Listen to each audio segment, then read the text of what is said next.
আসসালামু আলাইকুম, welcome back to cooking Ninja Bangla. প্রতিবারের মতো আবারও আপনাদের জন্য নিয়ে আসলাম আরও একটা কেকের টিউটোরিয়াল। আজ বানিয়ে দেখাবো খুবই মজার রসমালাই কেক। এই কেকটা এতটা বেশি মজার যে একবার হলেও এই কেক ট্রাই করা উচিত সবার। আর আজকে আপনাদের সবার সুবিধার জন্য রসমালাই ফ্লেভার স্পঞ্জ কেকের ডিটেলস রেসিপি সহ ডেকোরেশন শেয়ার করব।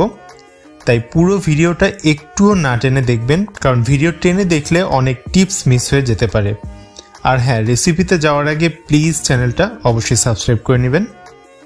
স্পঞ্জ কেকের বেসটা রেডি করতে প্রথমে শুকনো উপাদানগুলো রেডি করে নিচ্ছি।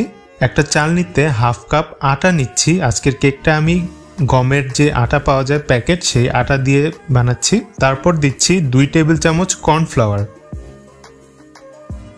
আর দিচ্ছি হাফ চা চামচ বেকিং সোডা। সোডা দিলে বেকিং পাউডারের প্রয়োজন নেই। এবার সব ভালোভাবে চেলে নিচ্ছি। চেলে নেওয়ার পর ভালোভাবে মিক্স করে নিচ্ছি। একটা শুকনো মিক্সিং বোলে 2টা রুম টেম্পারেচারের ডিম নিচ্ছি।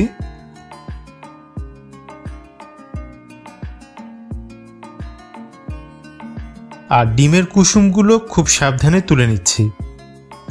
এই ডিম ভাঙার পার্টটা আলাদা বাটিতেও করতে পারেন, এতে কুসুম ভেঙে গেলেও সমস্যা হবে না। এবার দিচ্ছি 1 চিমটি ক্রিম অফ টার্টার এই ডিমের সাদা অংশের ভিতরে।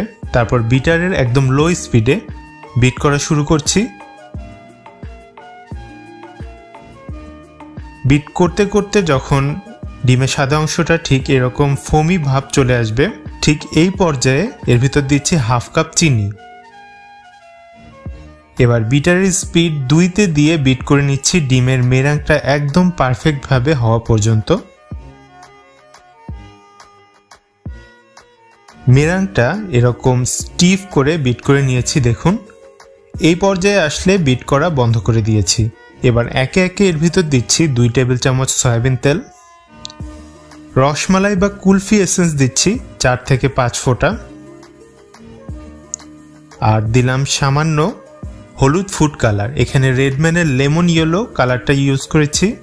এবার বিটারের স্পিড 1-এ দিয়ে বিট করে নিচ্ছি মিক্স হওয়া পর্যন্ত সবকিছু। এবং এই বিট করতে করতেই এর ভেতরে আগে সরিয়ে রাখা ডিমের কুসুম দুটো দিয়ে দিচ্ছি। 10 থেকে 20 সেকেন্ডের মতো বিট করে নিতে হবে, যাতে ডিমের কুসুম সহ কালার, এসেন্স এবং তেল সব ভালো মতো মিক্স হয়ে যায় ডিমের ফোমের সাথে। তারপরে বিটারটা থামিয়ে দিলাম। এবার শুকনো উপাদানগুলো অল্প করে 3 বারে চেলে দিচ্ছি ডিমের ফোমে এবং আলতো করে মিক্স করে নিচ্ছি। আর এই মিক্সিংয়ের ক্ষেত্রে আমি বিটারের কাঁটাটা ইউজ করছি, আপনারা চাইলে হ্যান্ড হুইক্স ইউজ করতে পারেন। আর এই মিশ্রণটা মিক্স করার সময় অবশ্যই আলতো করে মিক্স করতে হবে। অতিরিক্ত জোরে ঘাটাঘাটি করলে এই ডিমের ফোমটা নষ্ট হয়ে যাবে। স্পঞ্জ কেকের মেইন স্ট্রাকচার হচ্ছে এই ডিমের ফোমটা, তাই এটা নষ্ট হওয়া মানে স্পঞ্জ কেক থেকে এটা পুরোই চিতই পিঠা হয়ে যাওয়ার সমান।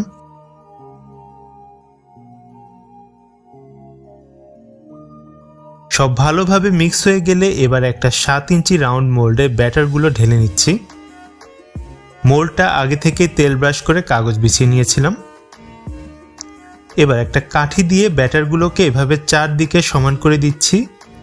আর এতে করে ভেতরে যদি এয়ার বাবলস থাকে সেগুলো মিলিয়ে যাবে এবং বেকিংয়ের পর কেকের ওপরের যে পার্টটা একদম ফ্ল্যাট বা সমান থাকবে। এবার মোল্ডটা কয়েকবার ট্যাপ করে নিয়ে 25 মিনিটের জন্য বেক করে নিতে হবে। কেকটা বেক হয়ে যাওয়ার পর দেখুন কেমন হয়েছে। কেকটা আটা দিয়ে বানানো, তারপরেও কতটা সুন্দর ফুলেছে। আমাদের অনেকেরই একটা ধারণা যে আটা দিয়ে কেক হয় না, ময়দাই লাগে, কিন্তু দেখুন এই কেকটা দেখে বুঝতে পারছেন। এবার কেকটা মোল্ড আউট করে নিচ্ছি।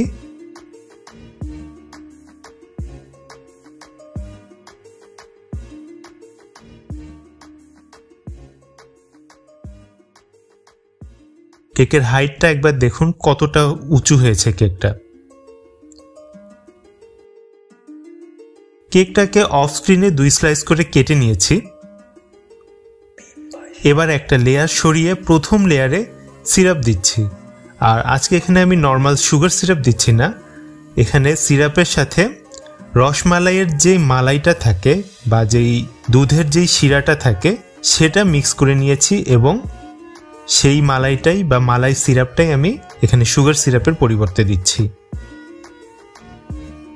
আর আপনারা জিনিসটা ভিডিওতে দেখে বুঝতে পারছেন কেকের উপরে মালাইয়ের যেই ছোট ছোট টুকরোগুলো সেগুলো বোঝা যাচ্ছে।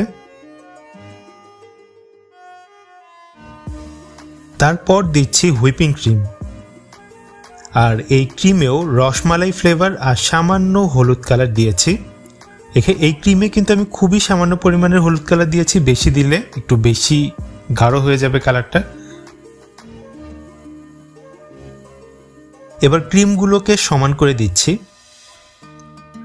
আজকের এই কেকটা একটা নতুন ক্রিম দিয়ে করেছি, আর সেই ক্রিমের ভিডিও খুব তাড়াতাড়ি আসবে চ্যানেলে।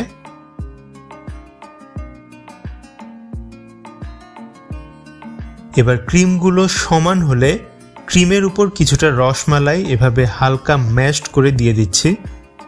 এর ফলে কেক খাওয়ার সময় কেকের লেয়ারের ভিতরেও রসমালাইয়ের টেস্টটা পাওয়া যাবে। তারপর কেকের ফাইনাল লেয়ারটা দিয়ে দিলাম উপরে, আর এটাতেও সেই মালাই সিরাপটা দিয়ে দিচ্ছি।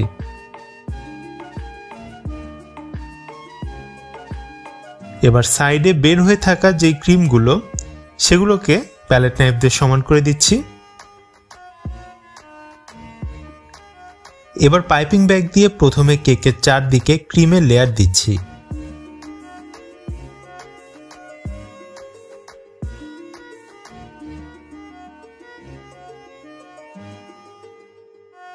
প্যালেট নাইফ দিয়ে সমান করে দিলাম। তারপর উপরেও ক্রিম দিচ্ছি এবং পুরো কেকটাকে ফিনিশিং দিয়ে নিচ্ছি।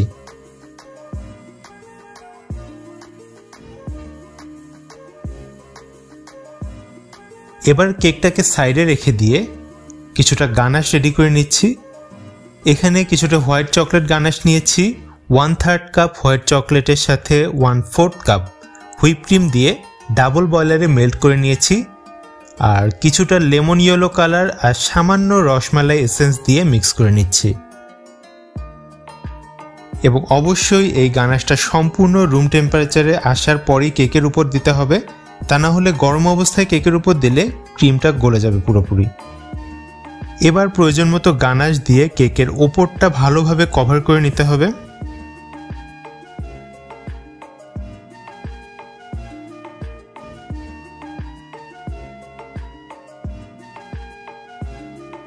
এখানে একটা 1G নজেল দিয়ে কেকের উপরে 8টা ফুল বানিয়ে নিচ্ছি এবং প্রত্যেকটা ফুলের উপর একটা করে রসমালাইয়ের মিষ্টিগুলো বসিয়ে দিচ্ছি।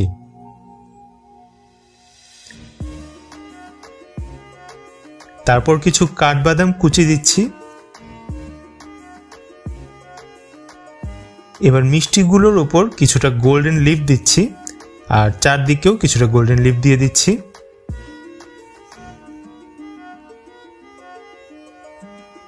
আর এভাবেই ডেকোরেশনটা শেষ করলাম এবং অফ স্ক্রিনে বোর্ডের উপর যে গানাশগুলো পড়েছিল সেটাও ক্লিন করে নিয়েছি।